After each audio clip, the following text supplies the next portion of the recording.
think it's been a long day for most of you, and many sessions, lot of discussions. I'm sure that most of you are tired of listening to what's happening around. So let's get all of us charged with a very important topic: employee engagement and retention, the holy grail of HR. Does anybody have an answer to this? Are we able to engage? Just wanted to run a poll since we all are here. How many of us are engaged in our jobs? Please raise your hands. Wow, that's a fantastic turnout. How many of the audience here have been with the organization for more than 5 years? Very few, very few. That's the essence of this discussion. So let's get started with the very important topic. As we are moving from the VUCA world to the BANI world, I'm sure most of you already heard about VUCA and BANI, the terminologies most used in the HR world of work. So let me start with a brief introduction. In my introduction, I have some of the topics what we are discussing. So I'm Sunil, and I am the country MD for Adecco India. So this is my second stint with Adecco. So the first stint has been 8 years, pretty long innings. That was 10 years before. So 8 years have been very engaging experience. I was able to get a lot of exposure to different business lines. I have changed almost 5 business lines in the organization, so I was always kept engaged. But they could not retain me. Yeah. At the end of 8 years, I decided to move on. Interestingly, the 10 years gap when I was not with the organization, with Adecco, I was still kept engaged. The leaders always kept me in the loop on all the results, all the changes, and my inbox always had some mails from the organization, even though I joined a competition, which was an interesting thing what they did. And they ultimately ended up attracting me back at the helm of affairs for Adecco India. Yeah, so that's the essence of the entire topic what we are discussing. So what each organization does is different when it comes to employee engagement and retention. There is no one solution which fits every organization. Every organization thinks, behaves, and executes differently when it comes to engagement, when it comes to retention. There are a lot of positives, there are a lot of success stories, but then we are in a world where the technology is taking a major leap. We are seeing there's a huge working population coming. Every year we have 12 million young working population joining the workforce. And we see that, the Gen Z, I don't know, I forgot. I don't know, should I say Gen X or Gen Alpha, I don't know. But you see that every employee comes with a different perspective, and organizations often get confused what they need to do. And as leaders, I'm not sure how to handle such a diverse set of talent. I was just looking at the employee segment in my organization. I was told that 78% are Gen Z. Okay. And only, around 10% are the older generation. So how do I communicate with them? How can I engage with them? It's a very important and very difficult task for the HR folks and the leaders who are in this room. We all face this on a regular basis. With that, before I delve more into the questions, what I want to get answers from the eminent panelists, I would request a brief introduction from each of them. Yeah. Thank you, Sunil, and thank you for setting the context. So my name is Ankur Poddar, and I'm associated with Lenovo. I take care of the consumer business for India. I also lead the culture and operations for Lenovo here. This happens to be my fourth sector. I'm also long tenured like you in multiple organizations that I've worked. Pleasure being here, Sunil. Thank you so much. Hello, everyone. My name is Santana Ramakrishnan. I head HR for Zeiss India. I've been here in this role for a little less than a year, but prior to that, I've spent time between GE, AXA, Goldman Sachs, and a couple of Indian startups. Pleasure to be here. Thank you. Hi, I'm SEEMA UNNI, and I take care of HR for Fidelity Investments. Been with the company for 19 years across various roles. And prior to Fidelity, I was with Arthur Andersen as well as Ernst & Young in the consulting sector. But really happy to be here today. Thank you. That's a power-packed team, with a lot of experience, lot of tenure, and I think most of you are tenured in the organization. So a right set of panel to get answers to these questions. Before I get into the question, I was just wondering what is the difference between different organizations? What do they do differently to retain the talent or engage the talent? I have worked for 4 or 5 companies. In each of these organizations, I have found something, some X factor which helped me to continue with that organization. Let me give an example with Xerox, where I started my career. It was an interesting experience. I don't know how many of you have heard about the old Xerox times when it used to be a hardcore sales organization. Sales actually kept me engaged because everything is about selling. How do you sell yourself? How do you sell a photocopier? How do you sell a higher version of the photocopier to a customer who actually has called for a discussion for a lower copier? So it was so engaging and entertaining that there's so much to learn. It kept me engaged. Apart from a very interesting aspect that tying the tie on the go was something which was very unique about Adecco. Everybody about Xerox. Everybody in Xerox always wears a tie, and most of us in the morning will tie the tie, without looking at the mirror. And today I can actually, if you wake me up from the bed, I can tie the tie. I don't need to measure it. It exactly falls in place. And that may be the reason why I was so engaged with Xerox.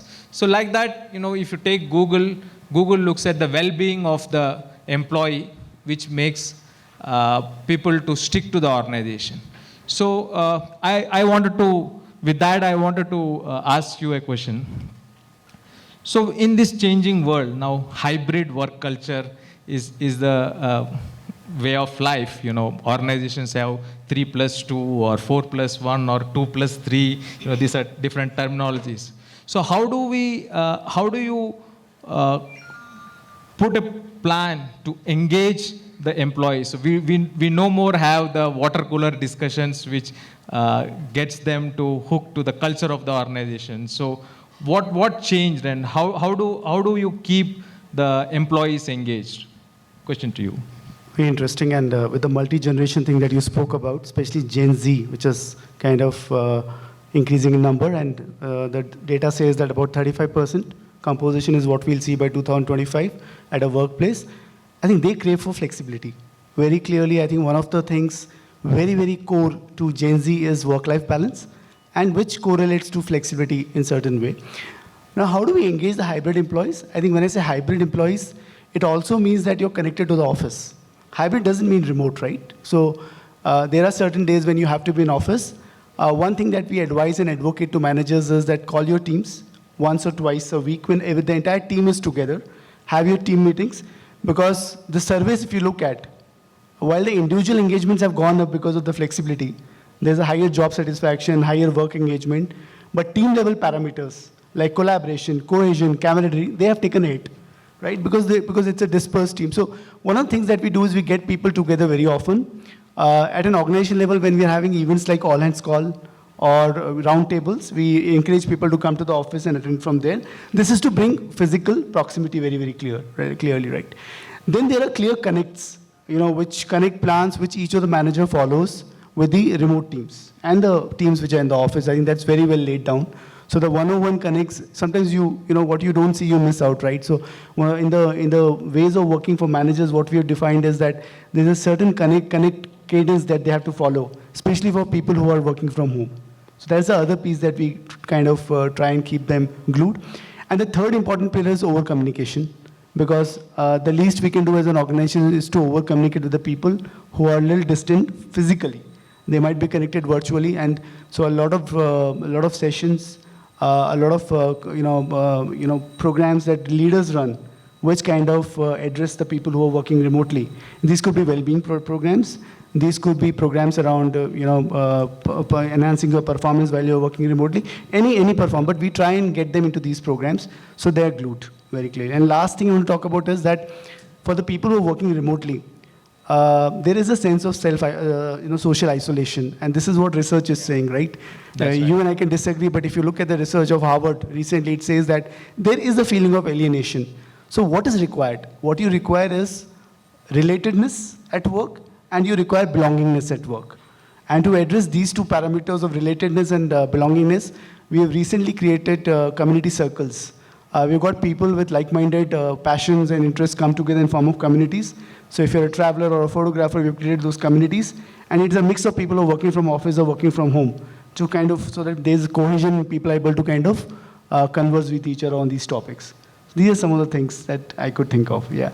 Very, very relevant point. I'm from the older generation, so I always felt that the social programs, social connecting programs will never work. Originally when HR came up with a plan that, we should have groups and we should post everything, I said, why should we do that? Who is going to read? But I was wrong. I realized that, people do engage, and that comes from the new generation who, in design itself, they are hooked to the social media, and they have more social media friends than the real friends. So in that world, I'm sure that, all these initiatives, what you mentioned, really makes sense, and I am witnessing that in my organization. We have something known as Viva Connect, and every damn thing what happens, even if somebody goes and meets a customer and customer gives him a good message,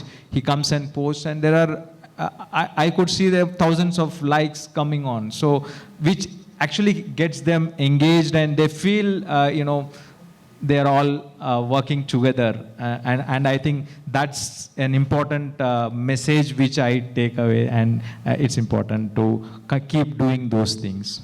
Next question to you, Santana. In this hybrid world and in this changing workplace dynamics, how do we communicate with the employees? How do you send a compelling communication to engage all the employees and retain them? Is there a magic bullet? I don't believe there's a magic bullet. And as you were speaking, I was just thinking, is there a one-size-fits-all approach? The answer is no.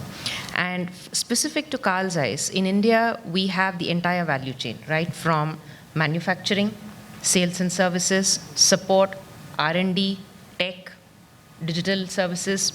We run through the entire value chain. So for us, at no point have we had one approach that works for every cohort of employee, whether it is in the content of the communication or the style of communication. Shop floor employees have a different requirement when it comes to engagement. Technology employees have a different requirement when it comes to engagement. So I think what we believe as an approach that works for us, it may not be the magic answer to everybody, but for us, we have sort of arrived at a consensus that in our scheme of things, what works best is giving people the value proposition of working in the company. Now, the value proposition for an R&D, a researcher, is completely different from whatever is a value proposition which a shop floor employee expects. Correct. What has taken us time is to articulate that value proposition in a manner that appeals to the employee at that particular point in time. Even for one cohort of employees, right? Whatever was a value proposition 5 years ago is not what it is today. Given the pandemic and people's preferences for working has changed, at the same time, our targets are only growing. Our business priorities are changing. So the uniting factor for us is culture. How do we make sure that the culture of openness and transparency, our values are serve, act, empower, win, right? So the concept, we are a foundation, right? So for us to make sure that we are serving the community that we are servicing, we are acting in a manner that empowers people to win, right? So this cultural thread has been common across the different employees. However, articulating the value proposition for each of these segments has taken time, and it is a work in progress. Okay, so what I could understand is that while culture holds the entire organization, whether it is people at the shop floor or people at the labs or people on the field, the communication methodology is different for each of these segments, correct? Absolutely. Am I right? Absolutely. So, which means that there is a well thought out plan from the leadership, and there is a tone from the top which is different for each of these segments. 100%. Okay. 100%. So, and that may be something which will help the people to believe that, you know, this message is for me, rather than the message getting lost between the different segments. Yeah. I would think whatever we're hearing as feedback is corroborating that. We have employees who are 25 years old in the organization. Wow. And in That's India, great. we are a 26-year-old company. Wow. We still have employees who are 25 years old. A large That's segment of our commendable. population is anywhere between 12 to 15 years in terms of tenure. And of course, we have an incoming cohort who we take in every year, which is of a much younger demographic. And across these populations, it's our responsibility as a leadership team to investigate, understand, and come up with the right articulation of value proposition and deliver it at the appropriate time consistently. Fantastic. So that takes the next question to SEEMA. Since you have been with the organization for such a long time, you know, I wanted to understand what steps can be taken to create an inclusive culture that retains diverse talent. We spoke about different sets of different generational set of employees. You know, so you have seen it all in the 19 years you have been with the organization. I am sure that you would have seen people in my generation, people in younger generation, and people who are coming up, the new fresher hiring. So how do you handle this? Yeah, so I'll say I think diversity and inclusion is a really interesting topic because, you know, there's no one answer that can service all our needs. What we started with, even, you know, we're a 75-year-old company, Fidelity Investments, we're in financial services, and our value proposition really is customer obsession and, you know, peace of mind and financial independence of our customers. And when we are protecting the financial aspirations of customers, we have to understand each customer pretty differently. So if we think about our customer base, which is so very diverse, we really start with that value proposition that we're a global capability center in India, but when we think about our entire spectrum of businesses within Fidelity, it's all about a diverse customer base. So customer inclusion strategies is where we start with, and then we come to an employee inclusion strategy. So for example, our customer inclusion strategy is all about how do we understand our diverse talent segments, because their financial needs are very different. The way they approach financial planning is extremely different. We work a lot with the LGBT community across the world to understand how do they think about inclusive financial planning. When we work with women, we work with young investors, we work with self-directed investors who are planning their own financial outcomes. It's very, very different. So we start with different customer segments with respect to inclusion, and we say that's our business imperative. So if we need to think about our employee base, it has to mirror the customer vision, because otherwise it's going to be impossible to be able to deliver, to this entire mission of ours, which is customer obsession.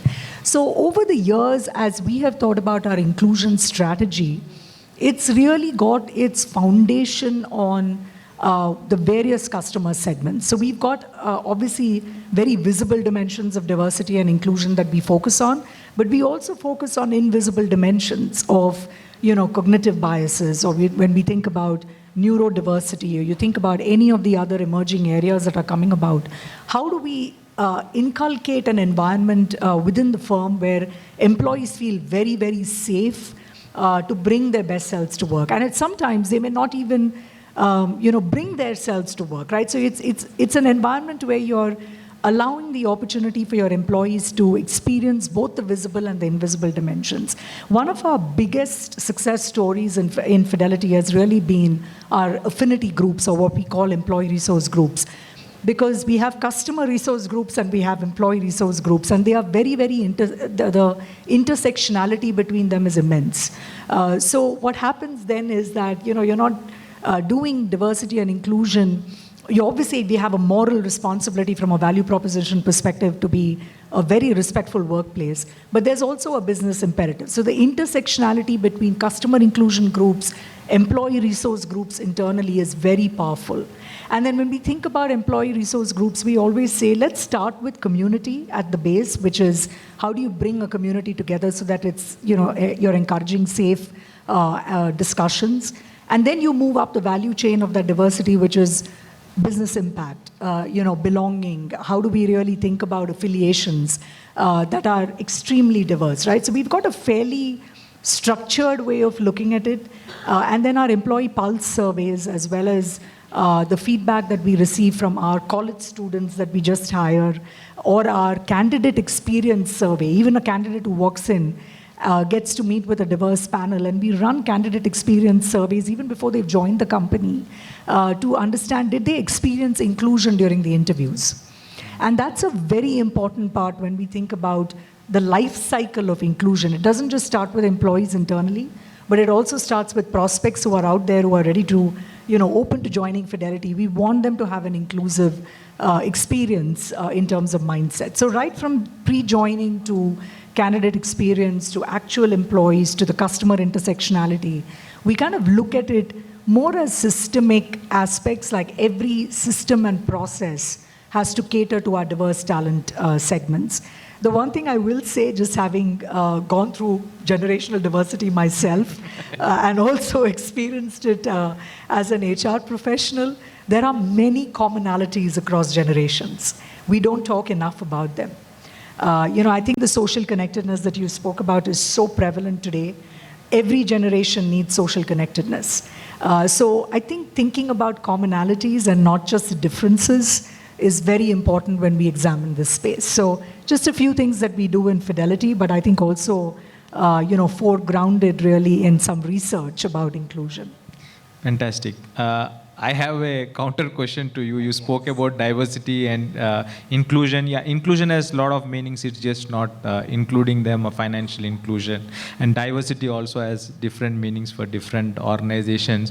I wanted to ask you, since you have been with the organization for such a long tenure of 19 years, have you faced a situation where you required reverse mentoring? Because did you feel included in the new organization, or you suddenly feel out of place? Yeah, so I'll say one thing. We have a program called Sparks in our HR function, and this is within my function, because I do believe that HR professionals play a very significant role in catalyzing this diversity mindset in an organization. And Sparks was a platform where our young kind of associates who are joining the function, because like you said, right, the average age is anywhere between 25 to 29, depending on which function we hire for within HR. And so we instituted this, we didn't call it reverse mentoring, we called it Sparks, where any associate could come in and talk about a completely out-of-the-box thinking idea within HR or within the business, which has a diversity element to it that could be, that could shake us up a bit. And I will say that that platform in itself has given me as a professional a lot of ideas about how to think differently. I love the point you made, which is a one size doesn't fit all, right? I mean, you have to think about talent cohorts differently and work through both the similarities as well as the differences. So a small thing that we instituted, for example, as part of this was, how do we encourage women who are coming back from maternity into the workforce? It's a practical issue because we were seeing a leaking pipeline. And I know we've talked about it a lot, But the Sparks platform brought forward ideas which was across the spectrum to say, don't just focus on the woman, focus on the manager who's helping that woman come back into the workforce. Creating a module on what do women actually go through when they come back into the workforce. And that is educational. And that was quite eye-opening for me because, being a mother myself and, of course, a mother of a very grown-up man right now. But having said that, I've gone through times and I was like, God, I wish I had this module when I was entering the workforce and I wish my manager had it. We would have had more productive conversations and more open conversations about what am I experiencing as a young mother when I come back and how do I set the right expectations with my manager. And my manager also then understanding where I'm coming from. I think the lines have blurred between work and life, which was not the case when obviously I was growing up in the industry. We were much more formal as a manager and an employee. I think today the work lines have blurred after the pandemic. And so there's more of, that merging that's coming together. Thank you so much. Time's up, but should I take one last question which can be across the panel? I'm taking that liberty. Okay. Yeah, one question for the group here. I'm quite intrigued by that. Do you think attrition is good? And what is the optimum attrition in an organization?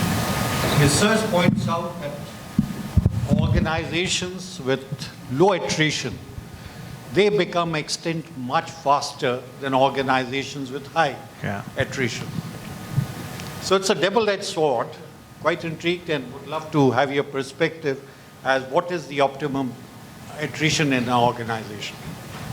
Okay, if I can take that. First of all, is attrition good or it's not good? That's a debate we can have, but it's a very nuanced question and very contextualized because if you were to look at different industries, let's take retail as an industry, IT as an industry versus manufacturing as an industry.